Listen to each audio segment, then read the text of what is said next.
today's video guys ay share ko lang din guys, share ko lang. So today is Sunday guys, so June 14 afternoon guys, so linggo. So hindi ko guys, hindi na ako nagsimba guys, possible next week guys, kasi guys, kagabi guys, ako ay parang nilalagnat o mababa ang temperature ko guys, kasi nilalamig ako kasi guys, wala kaming kuryente as usual, walang kuryente, so maalinsangan pag araw guys. So kagabi hindi ako nalalamig ako buong gabi guys, parang basta naglalamig ang aking buong katawan. Ako ay nakapal na kumot guys. So share ko lang guys for today's video. Hindi mo mapalit og bugas ron bad? Ha?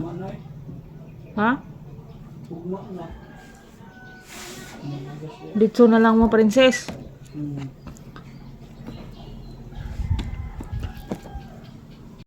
Welcome back guys. Pinaalis ko muna si Papa Ju kasi may lang ako pag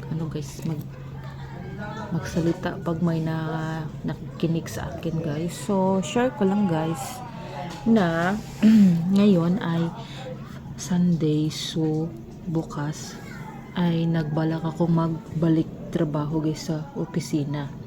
So last week guys, last Thursday, bumalik ako sa hospital for check up, and then after ng check up guys ay pumunta ako sa office para sana mangumusta, mag follow up sa aking kasi nakuha ko na yung medical certificate ko for guys, mag-apply tayo ng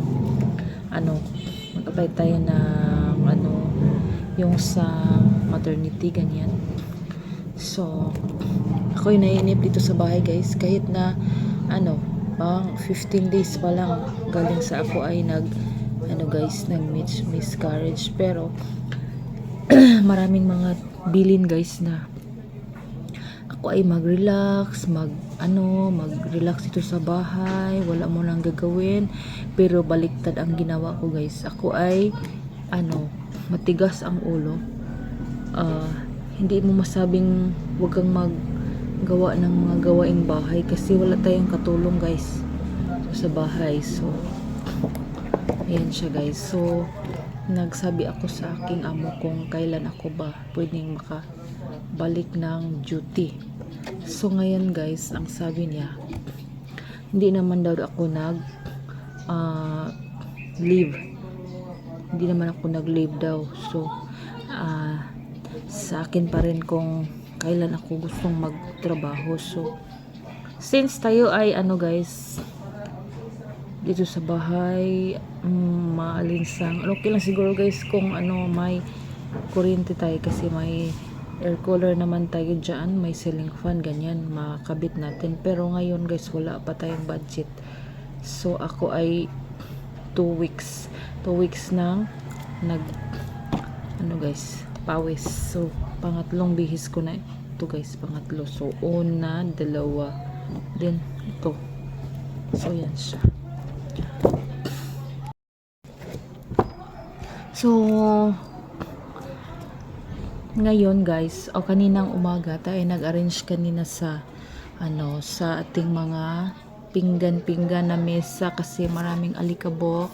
So since parang guys, sa 2 weeks ko dito sa bahay guys, medyo nagawa ko yung mga bagay na hindi ko nagawa nung ako ay nag-duty sa office.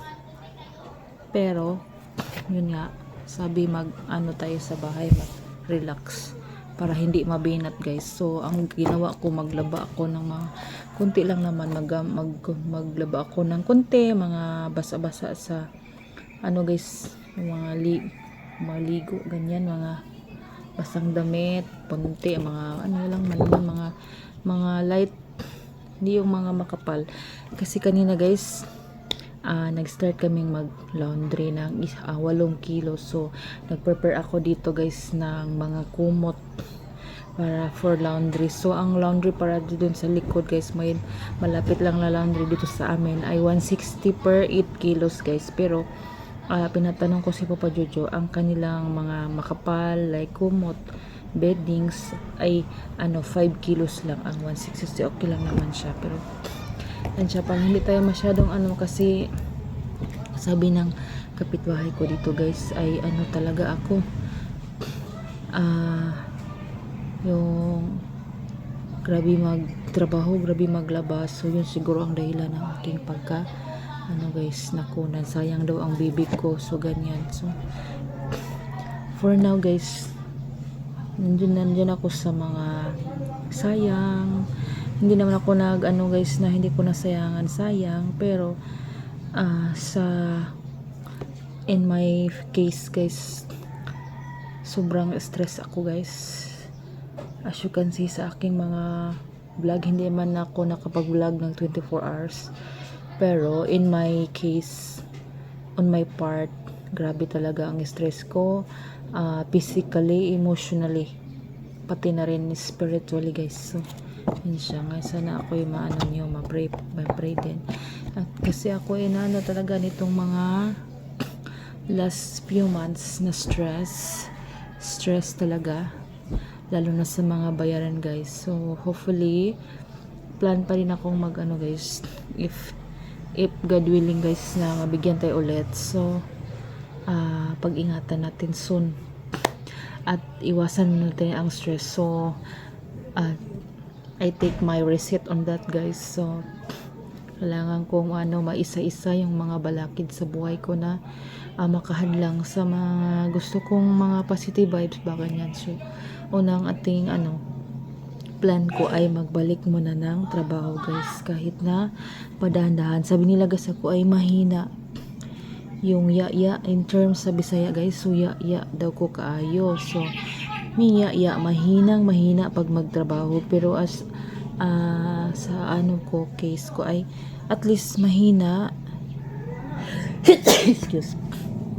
So bahalag hinay basta kanunay. So meaning to say, bahalag mahina tayo basta kahit na dahan-dahan ay mapunta tayo sa katapusan, matatapos din ang ating mga ginagawa sa isang araw guys. So ganyan. So bahalag hinay basta kanunay. So yan siya. So in my case, si ma'am ay last last 2023 ako ay nag-leave din nung first miscarriage ko. February yun. So nakabalik ako ng trabaho by April na. So April after ng Holy Week. So ganyan siya ata. Holy Week ba to, first week? So yan ako nakabalik ng work. So bali 2 months ang leave ko. Pero ngayon siguro sa maraming dahilan sa trabaho ko guys, ay gusto nila akong pabalikin, lalo na ang mga kasamahan ko guys.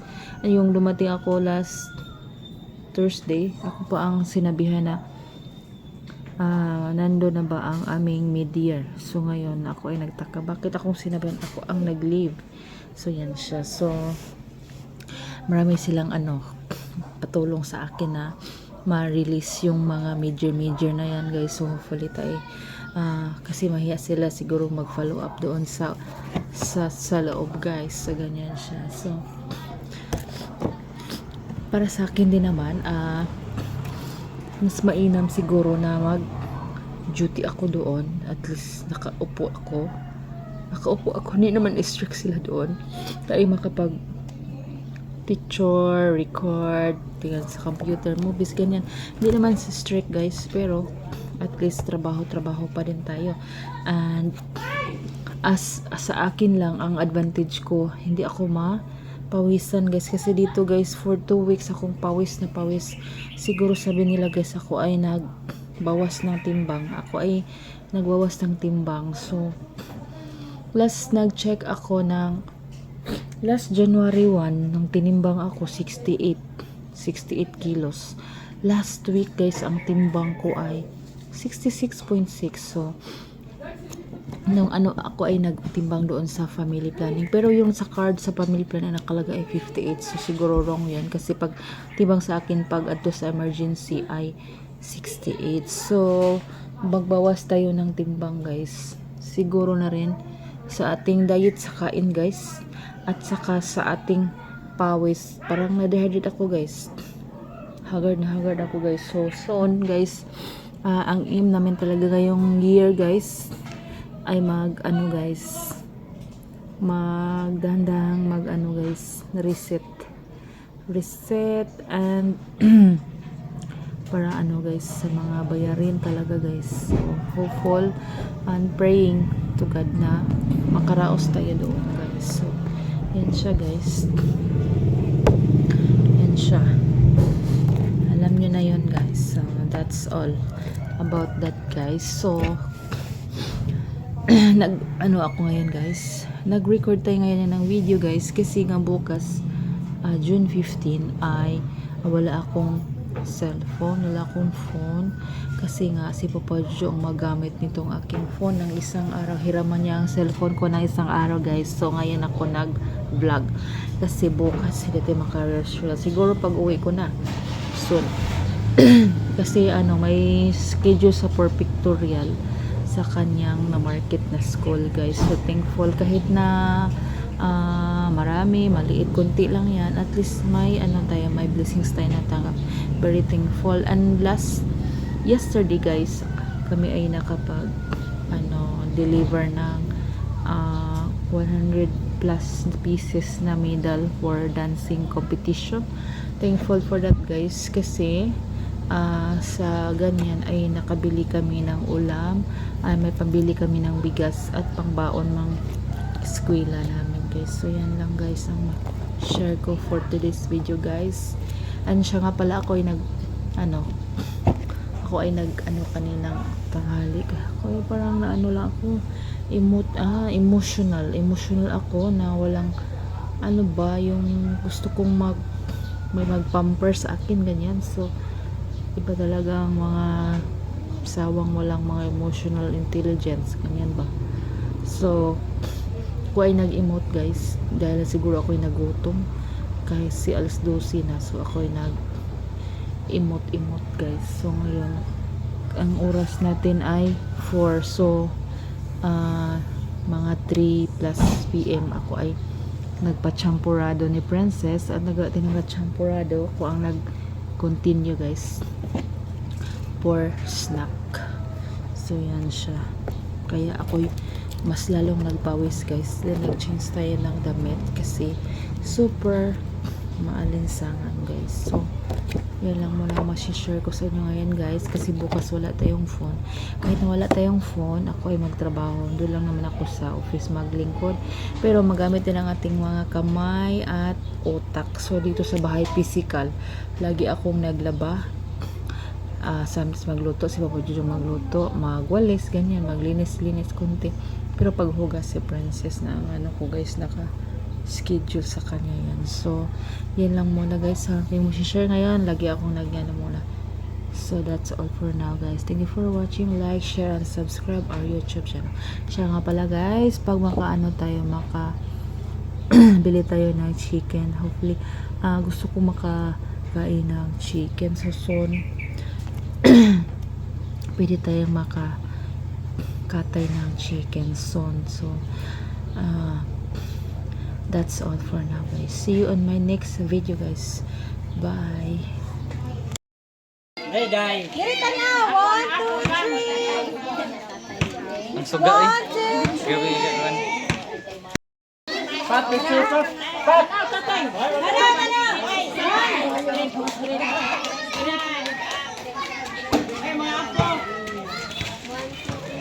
Nakadaghan sa apo. Wala na yan!